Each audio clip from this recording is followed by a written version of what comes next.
दिसेल. ठीक आहे. गिरीश महाजन आपल्या सोबत आहेत, भाजपचे नेते. गिरीश भाऊ, स्वागत आहे तुमचं. अभिनंदन करू की उद्या करायचं, काय करायचं? आकडे तर असं सांगतायत की तुम्ही पुन्हा सत्तेत येताय आणि तुमचा उत्तर महाराष्ट्राचा गड तुम्ही शाबूत राखताय. वस्तुस्थिती आहे तशी?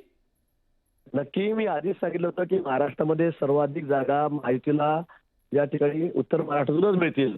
तो गड निश्चित कायम राहील. लोकसभेच्या वेळेला आम्ही जळगावच्या दोन्ही जागा अतिशय बहुमताने या ठिकाणी कायम ठेवलेल्या होत्या. आणि आता सुद्धा आपण हा जो एक्झिट पोल बघताय, आपल्याकडे 178 200 दाखवत आहेत. होईल थोडाफार कमी जास्त आकडा, पण स्पष्ट बहुमत यावेळेला महायुतीला ज्या ठिकाणी मिळणार आहे. मतदारांनी ठरलं होतं, जनतेने ठरवलेलं होतं, भगिनींनी ठरलं होतं. कुणाला काही म्हणू द्या, विरोधकांनी खूप अपप्रचार केले. जादू काय केली ते तर सांगा. आता झालंय मतदान, काय जादूची कहाणी कशी फिरवली तुम्ही? जादूची कांडी फिरायचा विषय नाही. मी आधी आमचा उत्तर महाराष्ट्र म्हणजे हा भाजपचा गड आहे. मी सांगितलं जळगावला सुद्धा 11 पैकी 10 किंवा 11 पैकी 11 जागा आमच्या त्या ठिकाणी येतील. धुळ्याला येतील, नंदुरबारला येतील, नाशिकला. आणि मी तर पूर्ण शेवटच्या दिवसापर्यंत बाहेरच होतो. मी मतदारसंघात मी माझ्या एकही दिवस गेलो नाही, एकही दिवस सुद्धा गेलो नाही. पण लोकसभेला दमछाक झाली होती गिरीश भाऊ तुमची, खूप दमला होता तुम्ही.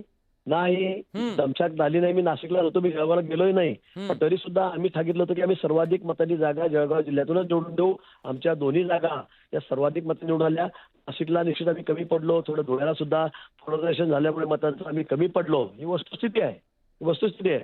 पण यावेळेला आम्ही सगळ्या ते मागच्या सगळ्या ज्या म्हणजे काय काय अडचणी होत्या, आम्ही मागे पडलो याचा सर्व विचार केला. आणि यावेळेला आम्ही सर्वजण ताकदीने या निवडणुकीमध्ये उतरलो. गिरीश भाऊ, एक प्रश्न गिरीश भाऊ, तुम्ही सातत्यानं प्रचार केला ओट जिहादचा आणि तुमच्या उत्तर महाराष्ट्रातल्या धुळ्याचं उदाहरण तुम्ही सातत्यानं देत होतात. या कथित ओट जिहादला तुम्ही काट कशी दिली एकदा सांगा बरं महाराष्ट्राला. नाही, मी आपल्याला काय सांगतो बघा. तुम्ही मालेगाव धुळे मतदारसंघामध्ये 6 विधानसभा मतदारसंघ आहेत. एक मालेगाव आहे. 5 मतदारसंघामध्ये आम्ही सगळे जवळपास 1,93,000 मतांनी पुढे गेलो. म्हणजे ॲव्हरेज 35, 40, 45,000 मतांनी प्रत्येक विधानसभा क्षेत्र आम्ही पुढे होतो मतदारसंघामध्ये. आणि फक्त मालेगावमध्ये आम्ही 1,96,000 मतांनी आम्ही मागे पडलो आणि 3,000 मतांनी हारलो.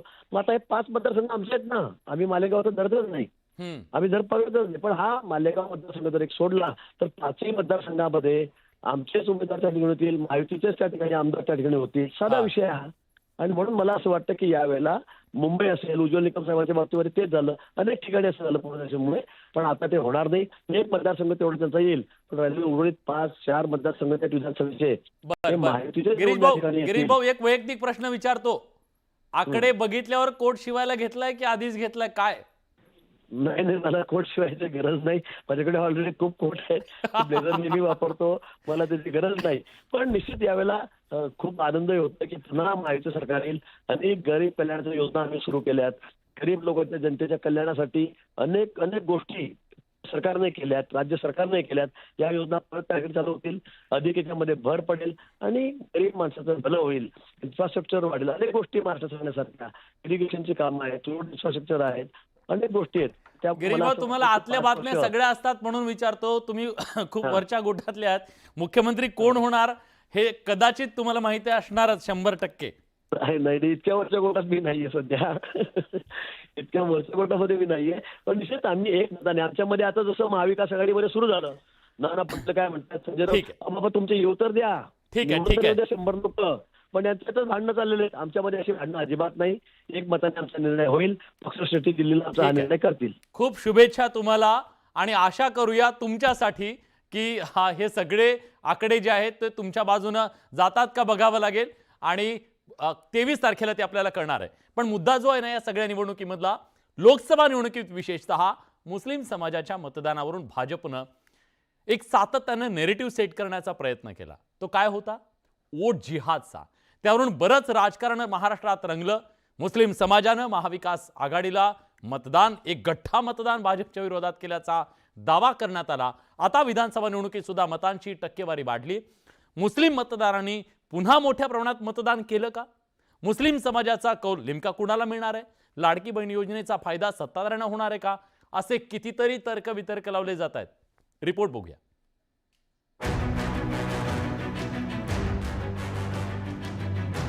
बुधवारी विधानसभा निवडणुकीसाठी मोठ्या प्रमाणात मतदारांनी घराबाहेर पडून मतदान केलं. जवळपास 3 दशकांनंतर मतदान 65% पुढे गेले. विशेष म्हणजे लोकसभेप्रमाणेच विधानसभेतही मुस्लिम मतदारांनी मोठ्या प्रमाणात आपल्या मतदानाचा हक्क बजावल्याचं पाहायला मिळालं. मुस्लिम समाजाचा वरचष्मा असलेल्या भागांमध्ये मतदानाची टक्केवारी लक्षवेधी आहे.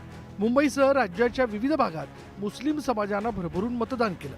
अनेक ठिकाणी मतदारांच्या लांबच लांब रांगा लागल्याचं पाहायला मिळालं. भायखळा, नागपाडा, आगरीपाडा, जोगेश्वरी, चांदिवली, फिल्टरपाडा, पठाणवाडी या भागांमध्ये मतदान केंद्रांवर मोठी गर्दी पाहायला मिळाली होती. त्यामध्ये महिलांची संख्या लक्षणीय होती. मुस्लिम मतदार, मुस्लिम महिला मोठ्या प्रमाणामध्ये काल संध्याकाळी तुम्ही बघितलं तर 4 नंतर रांगा लागलेल्या होत्या अक्षरशः कसब्यामध्ये आणि कॅन्टोन्मेंटमध्ये. त्यामुळं एकूण ज्या मतदारसंघामध्ये मुस्लिमांची संख्या जास्ती आहे त्या मतदारसंघामध्ये मुस्लिमांनी भारतीय जनता पक्षाच्या विरोधामध्ये एक गठ्ठा मतदान केलेलं दिसतं आहे. लाडकी बहीण योजनेचा हा परिणाम तर नाही ना, अशी ही चर्चा राजकीय वर्तुळात रंगली आहे. ऐन विधानसभा निवडणुकीच्या तोंडावर राज्य सरकारनं लाडकी बहीण योजना आणली.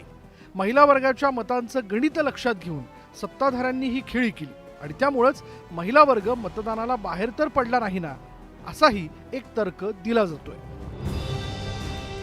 खरं तर लोकसभा निवडणुकीत मुस्लिम समाजाचं मतदान निर्णायक ठरलं.